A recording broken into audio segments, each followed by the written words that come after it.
parte 2 do capítulo 2 do livro de todo o coração, a necessidade de autoavaliação. Por que o Senhor Jesus repetiu a mesma pergunta 3 vezes? Não havia necessidade de perguntar coisa alguma.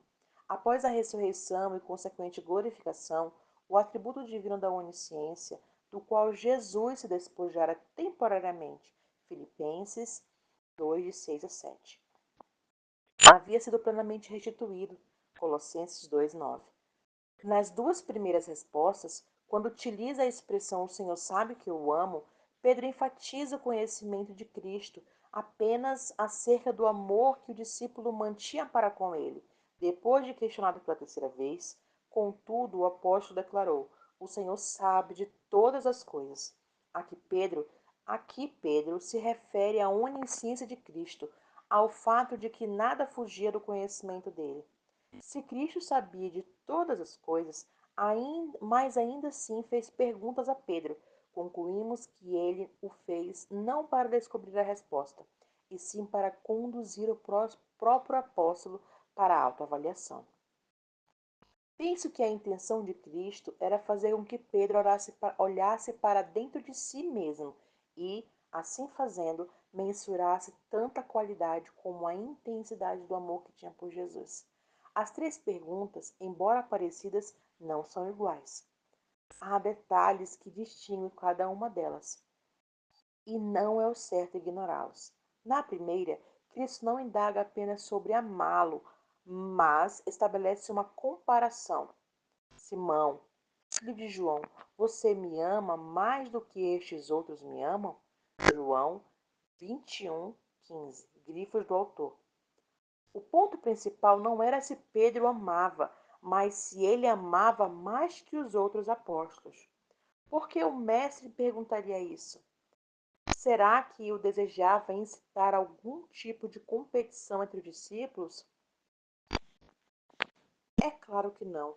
Se Cristo os repreendeu quando começaram uma disputa a respeito de quem era o maior, Marcos 9:33 ao versículo 35, é porque, obviamente, ele não admitia esse tipo de comportamento. A resposta está um pouco atrás da linha do tempo. Antes, Pedro se achava melhor que os demais apóstolos. Certa vez afirmou: "Ainda que o Senhor venha a ser um tropeço para todos, não será para mim". Marcos 14, 29. Basicamente, ele declarava que todos os outros discípulos poderiam falhar, mas ele não. Observe outro aspecto importante. Ao cair da tarde, Jesus pôs-se à mesa com os 12 discípulos, e quando comiam, Jesus disse: "Em verdade lhes digo que um de vocês vai me trair". E ele, muito entristecido, começaram a um por um a perguntar-lhe: "Por acaso serei eu, Senhor?" Grifos do autor. Mateus 26, de 20 a 22. Enquanto os demais discípulos de Jesus enxergavam-se como os candidatos a traidores do Mestre, a postura de Pedro se mantinha altiva. "Darei a minha vida pelo Senhor". João 13, 37. Ele acreditava que amava a Cristo a ponto de morrer por ele. Matthew Henry, em seu clássico comentário bíblico, destaca: "Você me ama mais do que estes me amam? Mais do que qualquer outro discípulo me ama?" E é então que a pergunta tem a finalidade de repreendê-lo pela sua vanglória inútil. "Ainda que todos os homens se escandalizem de ti, eu nunca me escandalizarei". Você ainda pensa da mesma maneira? O apóstolo continuou a entregar a realidade do seu coração. Quando Jesus menciona a existência de um traidor entre os discípulos, Pedro pede a João que pergunte ao Senhor quem cometeria a traição. Depois disso, Jesus se angustiou em espírito e afirmou: em verdade lhe digo que um de vocês vai me trair". Então os discípulos olharam um para os outros, sem saber a quem ele se referia. Ao lado de Jesus estava reclinado um dos discípulos, aquele quem amava, Simão Pedro. Fez um sinal a esse para quem perguntasse a quem Jesus se referia. João 13, 21 e 24. Minha leitura do ocorrido é que Pedro, conscientemente ou não, dizia a João algo assim: Eu confio em mim e em você, mas duvido dos demais. Ele não se via como um candidato a falhar, porque acreditava manter um grande amor por Jesus, maior do que de fato era.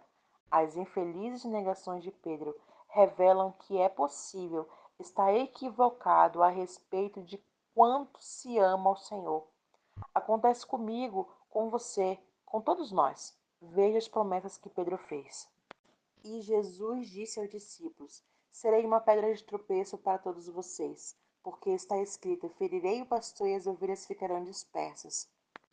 Mas, depois da minha ressurreição, irei adiante de vocês para a Galiléia. Então, Pedro disse a Jesus: Ainda que o Senhor venha a ser um tropeço para todos, não será para mim.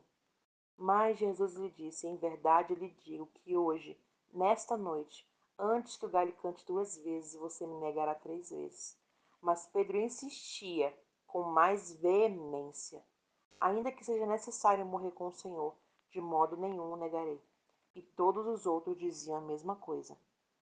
Marcos 14, do 27 a 31. A versão Almeida Revista e Atualizada apresenta uma das frases assim: Ainda que todos se escandalizem, eu jamais. Você percebe que a mentalidade de Pedro implícita nessa afirmação? Ele se achava fiel ao Senhor mais que os demais. Estava, no entanto, prestes a descobrir que não era tudo aquilo que pensava ser. Embora o foco esteja em Pedro, note que cada um dos discípulos afirmou que, se preciso fosse, também morreria com Jesus. Eles realmente acreditavam em uma espiritualidade e uma fidelidade que, na realidade, não era tão relevantes assim. A verdade aparece no momento em que Cristo é preso e todos fogem. Marcos 14:50. Ninguém ficou por perto. Ainda que não tenha abandonado completamente Jesus, o apóstolo Pedro permaneceu à distância, acompanhando o andamento das coisas, talvez por curiosidade. Manteve a distância segura para não correr risco de ser preso juntamente com Jesus. Pedro seguiu Jesus de longe até o interior do pátio do sumo sacerdote e estava sentado entre os servos, aquecendo-se ao fogo, grifos do altar. Marcos 14:54. E foi exatamente essa postura temerosa que levou ao passo seguinte, já predito anteriormente pelo mestre, de negar a Jesus. Estando Pedro embaixo do pátio, veio uma das empregadas do sumo sacerdote, e vendo Pedro, que se aquecia, fixou os olhos nele e disse: Você também estava com Jesus, o Nazareno. Mas ele negou, dizendo: Não conheço, nem compreendo do que você está falando. E saiu para o pórtico. E o galo cantou, e a empregada, vendo-o, tornou a dizer aos que estavam ali: Este é um deles. Mas ele negou outra vez. E pouco depois que estavam ali, disseram outra vez a Pedro: Com certeza você é um deles, porque também é galileu. Ele, porém, começou a praguejar e a jurar: Não conheço esse homem de quem vocês estão falando. E no mesmo instante, o galo cantou pela segunda vez. Então Pedro se lembrou da palavra de Jesus que tinha lhe dito: Antes que o galo cante 2 vezes, você me negará 3 vezes. E caindo em si, começou a chorar. Marcos 14, 66 a 72. Mateus declara em seu evangelho que Pedro chorou amargamente. Mateus 26, 75. Já Marcos acrescenta que ele irrompeu em prantos e assim que caiu em si. Ou seja, até então ele estava fora de si. Simão Pedro havia fantasiado amor e fidelidade ao Senhor, além de ter alimentado um sentimento de grandeza. Porém, o de repente chegou e a máscara caiu por terra, encarando a sua própria conduta. Descobriu que não era tão forte como imaginava. Tenho uma notícia para dar. O coração engana. Com certeza, você já ouviu alguém aconselhar: siga seu coração. Isso é, ao mesmo tempo, verdadeiro e relativo. Se Por coração, entenda-se o espírito do homem. Então é possível receber uma direção segura do Espírito Santo por meio de um testemunho interior. Romanos 8,16. Porém, se o uso da palavra coração for referência ao que achamos e sentimos de nós mesmos, aí mora o perigo. Nesse caso, segui-lo pode ser um caminho traiçoeiro. O destino pode ser uma terra de ilusão, onde acreditamos piamente em coisas que não existem. Podemos bater no peito em declaração de amor e lealdade, mas sucumbir à primeira prova é mais comum do que imagina. Achar que ama muito quando o amor é no mundo real é prático, pequeno e frágil. Fato é que há uma grande distância entre o que achamos que somos e aquilo que somos. É por isso que o Novo Testamento enfatiza muito cuidado para que não nos enganemos a nós mesmos. Aos Romanos. Na carta aos Romanos, Paulo declarou: Digo a cada um de vocês que não pense de si mesmo além do que convém. Romanos 12, 3. Voltemos à primeira pergunta de Jesus a Pedro. A resposta do apóstolo foi apenas: O Senhor sabe que eu o amo. Não há nenhuma menção de amar mais do que os demais discípulos na resposta dele. Mesmo tendo sido uma pergunta de Cristo, diferentemente do que sucedeu na noite da última ceia, Pedro não anunciou o amor maior do que aquele próprio podia ver. O que mudou? O contexto. O contexto leva a entender que o apóstolo fez uma autoavaliação sincera. Ele admitiu que não amava tanto assim. Acabara de demonstrar isso ao negar o Messias 3 vezes. Não arriscou fazer uma jura de amor como da outra vez.